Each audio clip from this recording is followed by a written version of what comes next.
Hi there, this is David, and welcome to New RPG News. We have a lot of stuff to talk about today, from some Square Enix news, to some Zelda news, to some weird GameStop stuff, new pre-orders, and maybe a Super Mario RPG sequel? Like, for real this time too. Who knows? But before we begin, I just want to make some couple announcements, some news about me and my channel and what's going on and everything.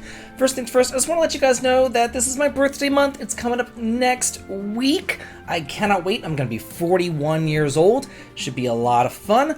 I have like an unboxing, like a birthday unboxing planned for y'all, so that should be fun. I also have a collaboration planned for y'all. Going over some games that don't have sequels, but really do need sequels, and I have a lot of people, some big YouTube stars involved in that. And then one last thing, which actually kind of ties into this Loop 8 story that I'm going to be going into.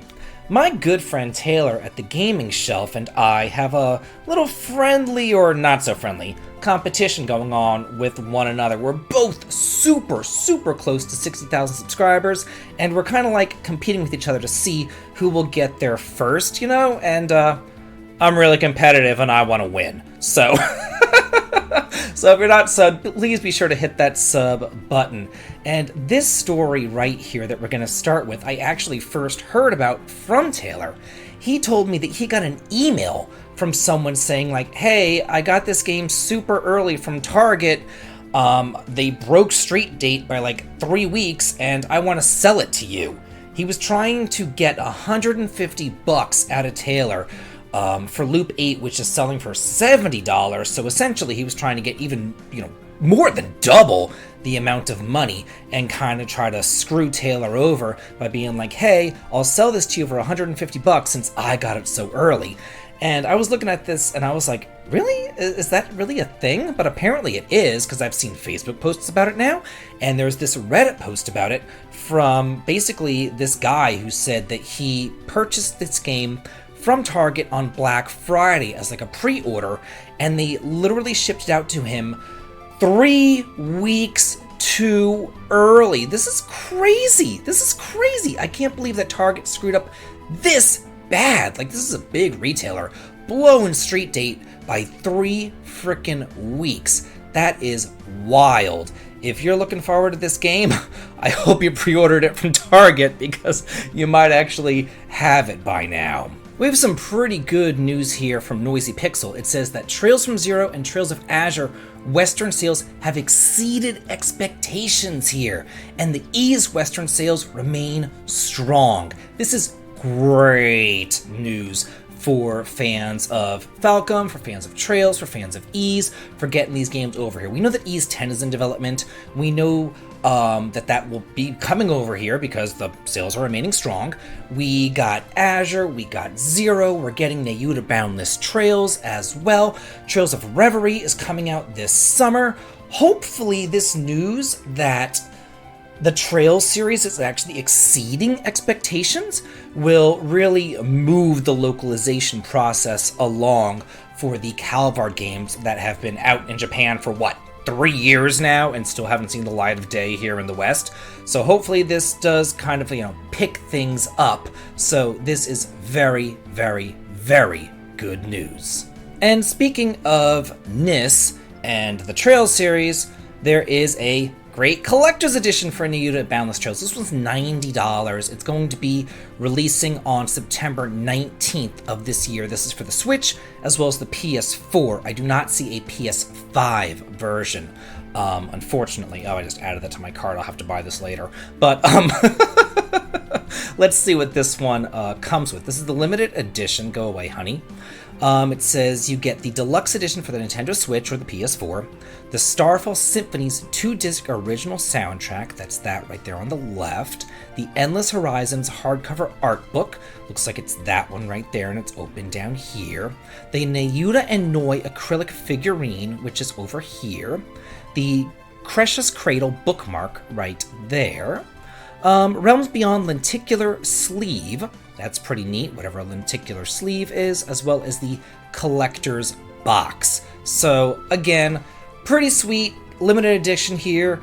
Doesn't really break the bank like some limited editions do, but it's here. And then also, while I'm here on the NIST store, I'll just pop on over, because there's also a collector's edition from Monochrome Mobius for the PS4 and PS5. This one's a little bit more, it's $100. This one's coming out September 5th, and this is part of that, I can't even say it, that visual novel, Uma Terumo, Boomo, whatever game, I don't even know.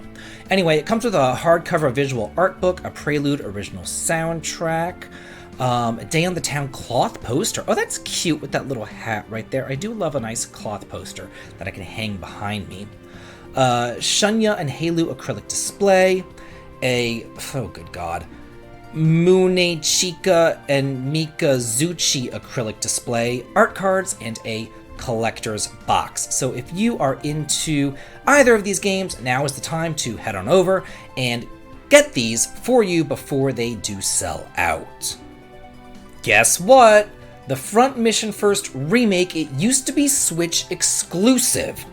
It's not any longer, or at least it won't be for much longer, because trophies have been announced for the PS4. So we don't have a release date, there's no official announcement that Front Mission First is actually going to be coming over to the PS4, but why would they make trophies for the PS4 for a game that's not coming to the PS4? You know what I'm saying? So this is obviously going to be coming pretty soon. This came out late last year, and now it looks like it's going to be heading on over. And then there's also going to be Front Mission 2nd and Front Mission 3rd, which are supposed to be Switch exclusive, but it looks like that's a timed exclusivity for the series, and eventually they'll come out for the PS4, and probably by the PS5, because the 4 really is on the way out now.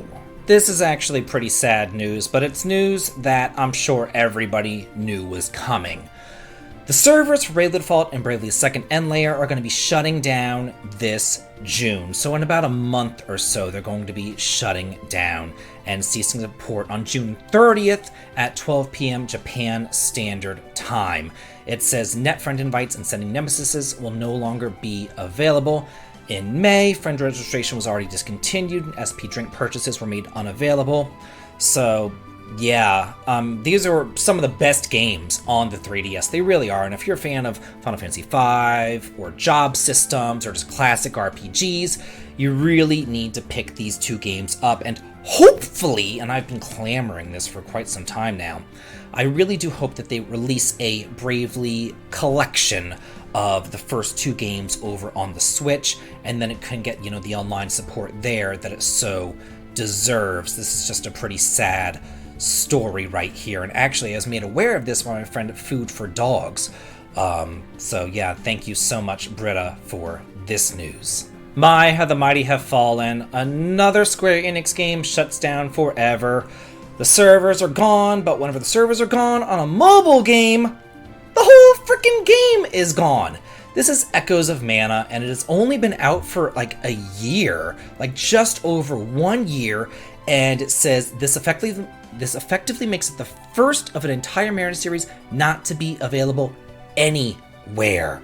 I love the Mana series, but I hate what the Mana series has become, because it started so great, it was wonderful on the SNES, and then it just kind of went slowly downhill from there, and now it's hitting mobile rock bottom. And here we are. They ended the service on May 15th, and it is just done. It is gone. You cannot play this game any longer. This is why game preservation is so important, and why some of these mobile games need to die in a fire. Now time for some Nintendo and Zelda news. Nintendo is not releasing a new Switch this year. I know there's been a lot of speculation, rumors going around, all that kind of stuff, but they said no! We got right here. It says, sustaining the Switch's sales momentum will be difficult in the 7th year. Our goal of selling 15 million units this fiscal year is a bit of a stretch, but we can do our best to bolster demand going into the holiday season so we can achieve that goal. Along with that, Mr. Furukawa noted that no new hardware is planned to release this fiscal year, which takes us all the way up to March 2024. In other words, for the next 10 months, do not expect Nintendo to release the Switch's successor or an upgraded Switch model. It is what it is. I mean, the Switch to me, personally, is great. I love it. I love portable gaming. I love gaming on the go. I love, everything about it, really. It's just simplistic. It's nice. It's fun. It's easy to use. I love a good Switch. I know a lot of other people are like, oh, the graphics, the performance, the frames per second, blah, blah, blah, blah, blah. I don't care. As long as they make fun games, that's all I really care about, and that's why I love the Switch. Like, I'm still known to go back and play Game Boy and Nintendo games, just saying. So stuff like that doesn't matter to me. All that really matters to me is good gameplay. I don't know how they're going to sell 15 million units, though, this year, if they don't really have any games on the horizon. So hopefully, here's hoping for some new announcements, some new Nintendo Directs coming up. Now some more Zelda news. Yeah. Zelda Tears of the Kingdom sold 10 million copies in only 3 days. Yeah, that's a whole hell of a lot of copies. In fact, this is the quickest selling Zelda game of all time. So that is some great news for Nintendo, and because of that, third article, the Zelda Tears of the Kingdom producer calls the open world the new format to proceed from. Those of you who hate the open world, me included, are kind of screwed, because Zelda, the open world, is here to stay. Here's the quote. With Ocarina of Time, I think it's correct to say that it did kind of create a format for a number of titles in the franchise that came after it. But in some ways, that was a little bit restricting for us. While we always aimed to give the player freedom of certain kinds, there were certain things that format didn't really afford in giving people freedom. Of course, the series did continue to evolve after Ocarina of Time, but I think it's also fair to say that we've now arrived at Breath of the Wild and the new type of more open play and freedom that it affords. Yes, I think it's correct to say that it has created a new kind of format for the series to proceed from. So, open world is here to stay. He then goes on and says, from now on, this will probably be the standard form. But the article here does say that just because, you get one open world game, or that's like the mainline games are open world, that doesn't mean that every Zelda game is going to be open world, because they do have some good points here. It says right here, in the years between Breath of the Wild and Tears of the Kingdom, we saw a Musou-style Breath of the Wild prequel, a Rhythm spin-off, a 2D Zelda remake, and a Skyward Sword remaster. So hopefully there will still be other different Zeldas out there, different ways for people like me to play, people who prefer top-down 2D Zelda, that sort of stuff. I'm still hoping for those Oracle of Ages and Oracle of Seasons remakes. This really kind of sucks. The publisher of Chained Echoes has been review bombed and is calling out Metacritic to kind of, get it back in order. It's ridiculous. This is his tweet. It says, now it's happened to us. Chained Echoes has been review bombed on Metacritic. Just plain ratings and no actual reviews. We don't know why, it just happened. Yeah, Chained Echoes is like a great game. It's one of the best games I've ever played, and they're just kind of getting bombed with 1-point reviews. Since the publishing of this article, though, Metacritic has intervened, and the user score has shot back up to 8.6. But then they tweeted again, and it says, it's still really annoying when you have to guess who you pissed off and for what reason. Then they said in his best guess was that there was some contingent of international players who were upset about the game lacking support for specific languages, but it's impossible to say for certain one way or another. So, yeah. Basically, like, this review bombing and stuff, like, it's absolutely ridiculous, because it can happen to anybody for any reason at any time, and there's nothing that you can do about it, especially if you're a smaller indie game. He went on to say, especially with the review bombing for LGBT content, that can seriously damage smaller indie games in terms of sales. Well, games like The Last of Us 2 can deal with that. A smaller indie game that maybe has those themes can really suffer there. And again, there's not really much that a smaller person can do about that. So these larger companies do need to step it up and make changes and do things to support the game developers. And now for our final story of the day. The director of Super Mario RPG would like to make a sequel and then retire. He says, "I would really like for my final game to be another Mario RPG game." In an interview with MinMax, he says, "In my career, I've been involved in a lot of games, I'd really like for my final one to be another Mario RPG game if possible. I think that Mario and Luigi is cool, but I would like to go back and create a Mario RPG where you're only controlling Mario." If he asked if he had any story ideas, he said that is a secret. This is actually a really cool interview because then he goes on and he talks about the original concept of the games. It was a lot more like the early Final Fantasy games. It was supposed to be similar to those. You were supposed to be looking at the world from above. The final product, of course, you were looking at it from like an isometric angle, but initially, we wanted the game to look a lot like the earlier Final Fantasy games. It also says, shockingly, in fact, he was originally going to be riding a horse. Really? Mario riding a horse? I was thinking of having Mario use magic attacks and use a sword as well, but we realized that it doesn't make sense for a character like Mario to be using weapons like that, so I figured we'd be having him use jump attacks, it would make more sense, and that's how the idea slowly changed. So, wow. Could you imagine? Could you imagine? I've always said this. The very best Mario RPG game was the very first Mario RPG game, and they've only gone downhill from there. Yeah, the Mario and Luigi games, they're okay, but they don't hold a candle to Super Mario RPG. It really is the best one out there, and I would love for there to be a sequel to it. Oh my gosh, I would just die. It would be great. So that's it for this week's new RPG news. Hope to see y'all next week for some more news, for my birthday celebration, and for that really cool collaboration that I have coming up as well. Hope you guys enjoyed this. Let me know what story you got to see covered next week, and as always, have a good day.